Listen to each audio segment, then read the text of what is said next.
Hey, what's up, mortals? Zigzag here with a new video for you. Welcome to part 3 of What If Naruto Was Part of the Inuzuka clan. I just want to greet you guys and invite you to sit back and relax. You're in for a treat. And so, we begin. Tsume watched as Naruto trudged back into the house, green paint dripping from his entire body, and a smirk found a place on her lips. "How was training?" she asked, arms crossed as she leant against the wall. Naruto stopped dead and stared at her, indignant anger clear in his expression. As he spat out, "If I ever see another can of paint in my life, it'll be far too soon."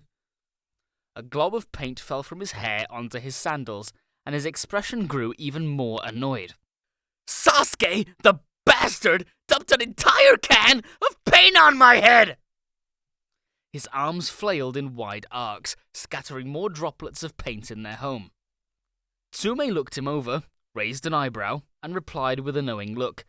"I don't suppose he dumped it over your head because you threw paint at him first, did he?" At those words, Naruto crossed his arms and turned his head sideways as a flush crept into his face, betraying the fact Tsume was right. She sighed and gestured for Naruto to take a seat, and while sitting down herself, said, "You know you're going to need to get along with your team, right? The whole rivalry you have with your teammate is fine. It's good even, since it encourages the two of you to push yourselves to new heights. But you two are so volatile you could break apart your team by yourselves if you're not careful." As she said this, Naruto continued to strip out of his orange jumpsuit and set the paint-stained clothing aside, leaving him only in a simple black undershirt and shorts, and said, "I know I'm supposed to try to get along with him. He's just so good at everything. And it's like he doesn't even try, and everyone hangs off of him and every word he says, and it's so annoying!" At that, Tsume reached over and cuffed him on the head, and replied, "I know how I raised you, and you should know better to think that. Sasuke's good because he puts in countless hours of practice, just like you do." Her mouth downturned into a small frown. She continued, "Do you honestly think that all of what he does comes with zero effort on his part?" She raised an eyebrow, and Naruto looked away before shaking his head slightly in answer. "That's right, and like it or not, he's your teammate. You two have to learn to work together, despite your dislike. You know how our clan operates. We work best when working with others, and not just with our ninken either." She gestured to Oromaru, who had just entered the house and curled up at Naruto's feet. "Our specialty, as a clan, is working in tandem with others, whether they be ninja or ninken." Tsume narrowed her eyes at her son, claws clapping on the table. "And don't think I haven't heard about how you've been badgering your other teammate for dates either. If she's not interested, she isn't interested, plain and simple. I don't care if you have a crush on her, you should respect her answers." After saying this, she leaned back in her chair and crossed her arms. "Honestly, the current Team 7 is such a volatile combination," she thought to herself. "They certainly have potential, and lots of it. But if they can't learn to get along, they're never going to reach it. Naruto can't get along with Sasuke because of his attitude. Sasuke barely acknowledges his teammates, and Sakura lets her own abilities waste away by pining after Sasuke. If they can't resolve their issues, the whole team is going to detonate. Badly. And Hatake isn't helping much. Probably because this team reminds him too much of his own, now that I think about it."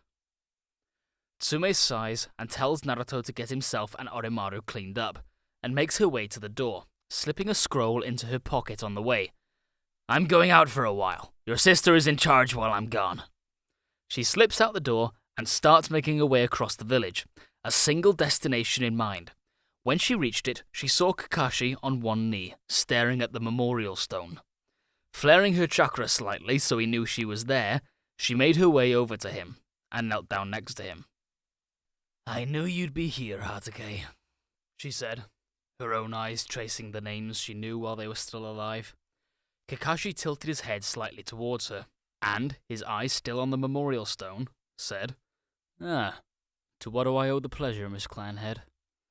Tsume frowned, and her eyes narrowed slightly at the lackadaisical air about him. and replied, "Well, I'm here to ask why you're letting your team run itself into the ground instead of helping correct their flaws, for one thing." Kakashi, finally looking away from the stone, merely let out a small hum, before saying, "Well, I think they're doing quite well, all things considered." Tsume's eyes narrowed even further, and her voice cut through the quiet of the clearing. "You and I both know that as they are, this team is a train wreck waiting to happen, and it's your job to prevent that." She looked back at the stone, searching for two names in particular. "And I know that your team comes with baggage for you. A lot of it." Her eyes traced the names Rin Nohara and Obito Uchiha, before moving to find Minato Namikaze and Kushina Uzumaki. "The son of your sensei and his wife, and the fact that your team, as they are now, reminds you of how you were back then. I can imagine that it isn't easy to teach them." God knows sometimes her own heart hurts when she saw Naruto, who reminded her so much of his parents that it made her heart ache. "But do you want this team to end like your own?" she questioned, eyes still on the memorial stone, and saw Kakashi stiffen slightly to an almost imperceptible degree, his visible eye gaining a steely glint. Tsume glanced at him and continued, "I thought so. You want them to succeed, but you can't bring yourself to teach them like you want." She stood up and started to walk out of the clearing. As Kakashi turned back from the memorial stone, she called back to him, "If you want to keep them safe, you need to stop being held back by your own ghosts, Hatake." She then vanished, on her way to her next stop. Tsume quickly made her way through the village, opting to this time take the rooftops, looking for Sakura. She found it in one of the training grounds, a flash of pink hair catching her attention, and was slightly surprised. Given her attitude, I wasn't expecting her to be here, honestly, but it's a good sign.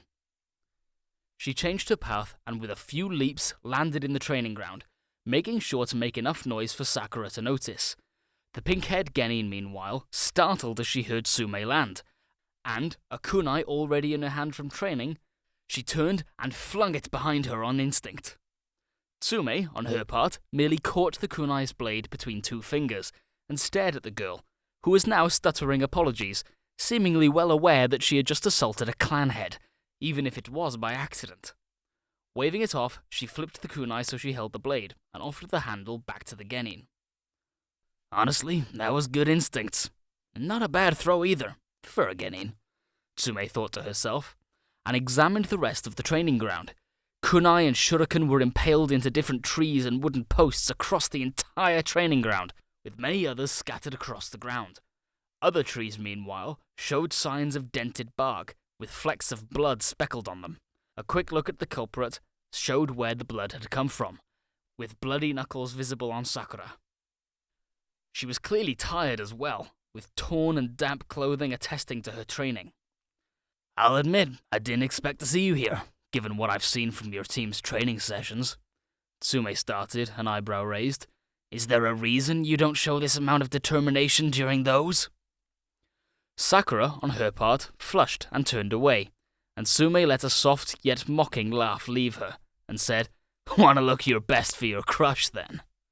She palmed a kunai of her own and threw it, and watched as it opened a thin line across Sakura's arm, before impacting into a wooden target 30 feet away, straight in the center. Sakura, for her part, turned and glared at Tsume, and said, "What's wrong with that? I want to look the best for him, obviously. And it's not just a crush." Tsume looked at the girl, arms crossed and eyes narrowed, and replied, "Nothing wrong with that in principle, but you're letting your training suffer for this." She tilted her head, a mocking smile dancing across her lips. "You really sure you want to be a kunoichi? You look like you'd cut yourself with your own kunai, and you certainly don't act like one," she said, tone mocking, almost cruel. Sakura, for her part, seemed to shrink in on herself, her knuckles bleaching white from gripping the kunai in her hand.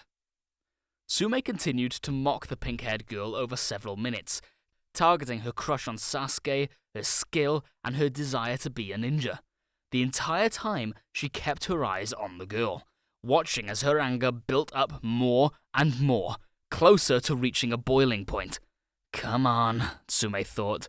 "Show me I'm right. Show me you're worth something, that this isn't a waste of time, that you aren't a waste of time.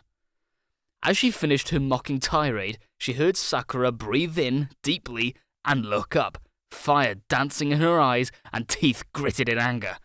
You said you wouldn't even feel my punch? Let's test that!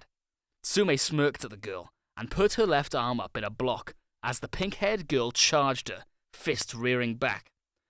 Once she reached Tsume, Sakura's fist flung forward and connected, the faintest hint of blue shrouding her hand. Tsume grunted and kept her arm in place, satisfaction visible in her body language. She then turned to the side, letting Sakura stumble past her left side before she sent her own fist at the girl's head in a backhand.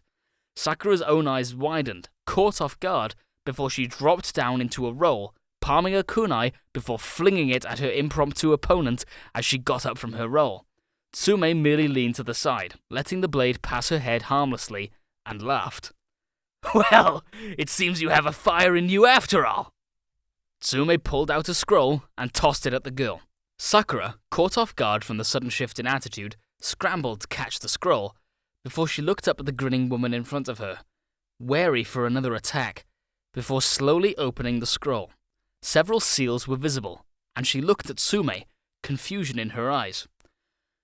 Tsume meanwhile decided to sit down on a nearby post and said, Just channel a bit of chakra into the seal and it'll spit out its contents. Just channel a bit of chakra into the seal and it'll spit out the contents.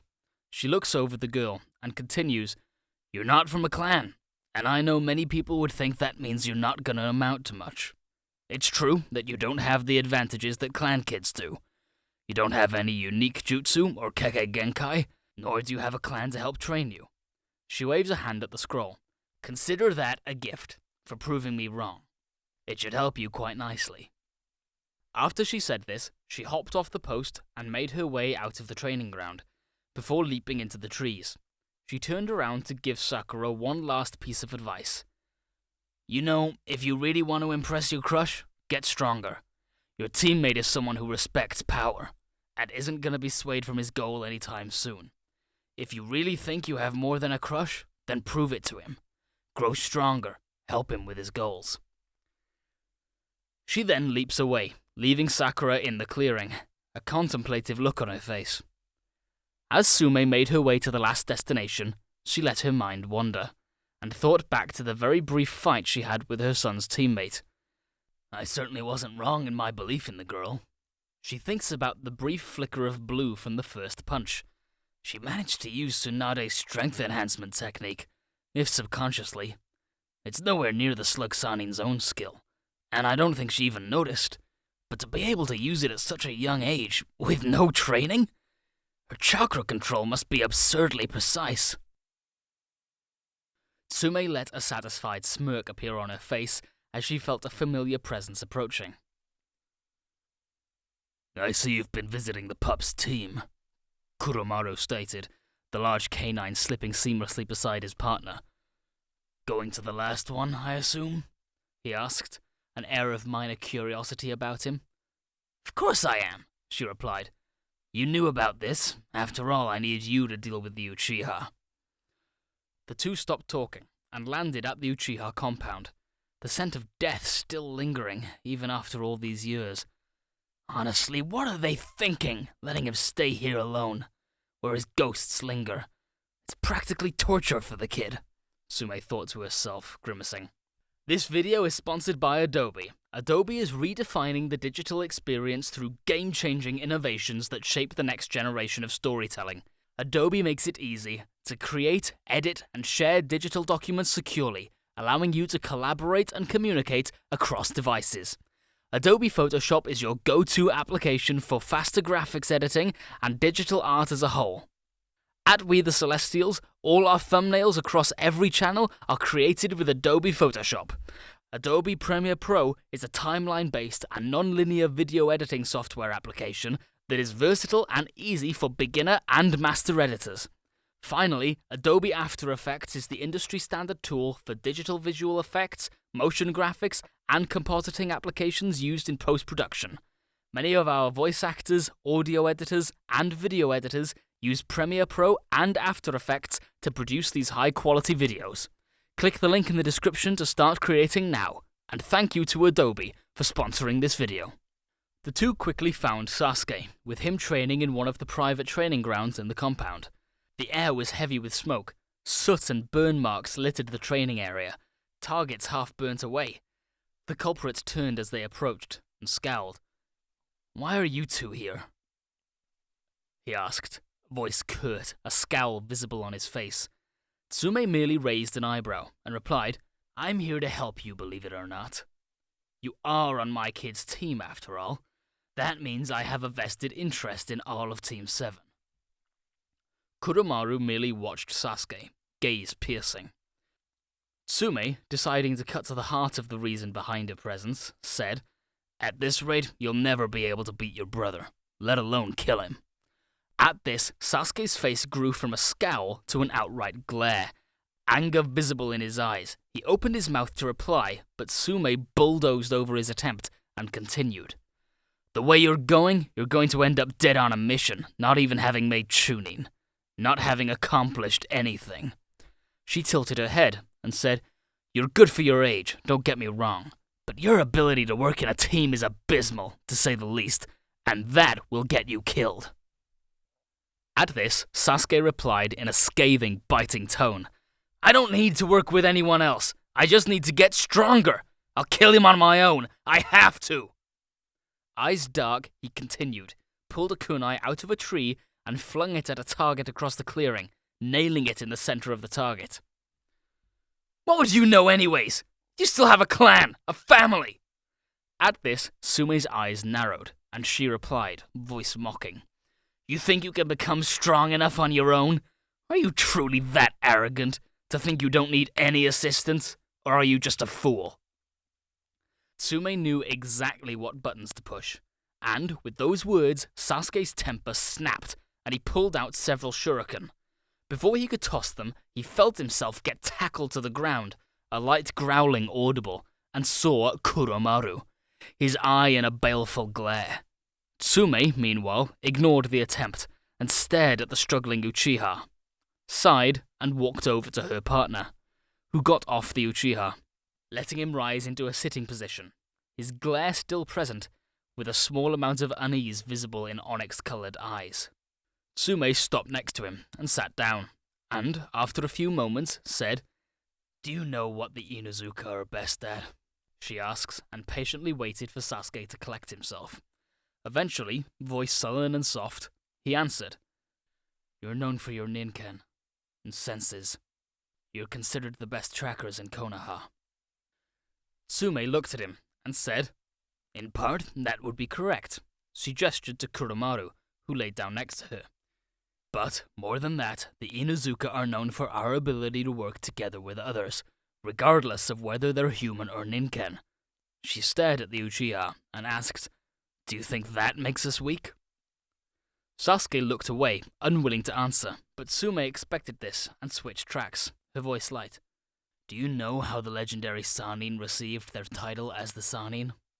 Sasuke still didn't look, but subconsciously leaned towards her, his body betraying his interest. "They earned that title together, while fighting an individual named Hanzo, who was the leader of Amegakure at the time, and a monstrously powerful ninja. They were the only ninja able to hold their own against him, and they did it together, as a team, despite their differences, because alone they would have fallen." She stares at Sasuke, who turned towards her, with eyes that showed flickers of interest, and asked, "Do you think they're weak because of that? Do you consider that shameful, that they couldn't fight him alone?" Sensing his interest rising, she delivered the final nail in the coffin, and said, "Even Itachi used teamwork. He grew stronger by working with others, sparring with them, cooperating with them on missions, bouncing ideas off of each other. He's strong, yes, and a genius, but he knew he was even stronger when with a good team, when with those he could work with." She watched as Sasuke grew tense at the mention of his brother, hands clenching to the point that small crescents of red were visible, nails breaking the skin of his palms. Do you consider him weak for such things? Tsume didn't wait for a reply, and got up, and started to walk out of the compound, Kuromaru next to her. I hope this helps them, she thought. I planted the seeds, and now all I can do is hope they take root. I can't make their choices for them. They have to take the first steps. As she left for home, Sasuke was still in the clearing, a contemplative look on his face. He looked around the destroyed clearing, and, after putting out the remaining fires from his practice earlier, he made his way to his home, the sun setting behind him. Working with others made him stronger, huh? He thought to himself, watching the blood from his hand wash down the sink as he thought about his brother. As he turned off the sink, he turned around. Walking through the hall of his home, he turned to look at the door to his room, and entered. Grabbing 3 kunai from earlier that day, from spars he had with his teammates and sensei, dried blood still on the blades, as thoughts crowded his mind, fighting for dominance, he then moved to one of the most visited rooms in his home, an empty room with a barely visible seal on the center of the floor. As he bit his thumb and pressed his blood against the seal, he watched it glow, before disappearing, and watched the floor part, revealing a staircase downward, underground. He looked down and started to walk, and eventually reached another set of doors, the Uchiha crest present in its center. As he pushed it open, he looked upon the countless rows of shelves, filled with scrolls and weaponry. The Uchiha Archives and Armory, he thought to himself, one of the most valuable troves in Konoha, kept secret to only those in the Uchiha clan. Not even the Hokage knows about it. Within these walls is every scrap of knowledge, every single jutsu, regardless of whether it's ninjutsu, taijutsu, genjutsu, kenjutsu, or fuinjutsu, that the clan has ever made, discovered, or copied. And all of the clan's equipment. As he walked in, the door shutting itself behind him, he made his way to the center of the archives, to where a large circular stone sat, seals covering every inch of its smoothed surface. The keystone. The central seal that's used for all the seal work that pertains to the Uchiha compound. He looked down at the 3 kunai, with the blood of his teammates and sensei, and looked around him, at the countless scrolls around him. He then laid the 3 kunai on the keystone, careful to make sure the blood touches the seal work, and left. As the door closed behind him, the seals meant to light the archive shut off, leaving only the glow of the central seal. And, as Sasuke slipped into his bed, one last thought crossed his mind before he fell asleep. I hope this isn't a mistake. Thank you all for indulging yourselves in the story thus far. I hope you enjoyed it. Now there are a few more things that I'd like to go over before the video ends. First, if you're in the mood for some great storytelling, We the Celestials has got you covered. Our We the Celestials, My Hero Academia, and Naruto What If channels retell the story of their namesake anime with a twist. Check it out if you're interested. Secondly, on behalf of We the Celestials, I'd like to thank everyone involved in the production of today's awesome content. Their details can be found in the description below. Lastly, if you're interested in what we do here at We the Celestials, then I'd like to extend to you an invitation to join the team. The only caveat being that we only accept members from 16 years and up to join our crew. You can sign up for whichever category fulfills your interests by joining the recruitment Discord using the link in the description below.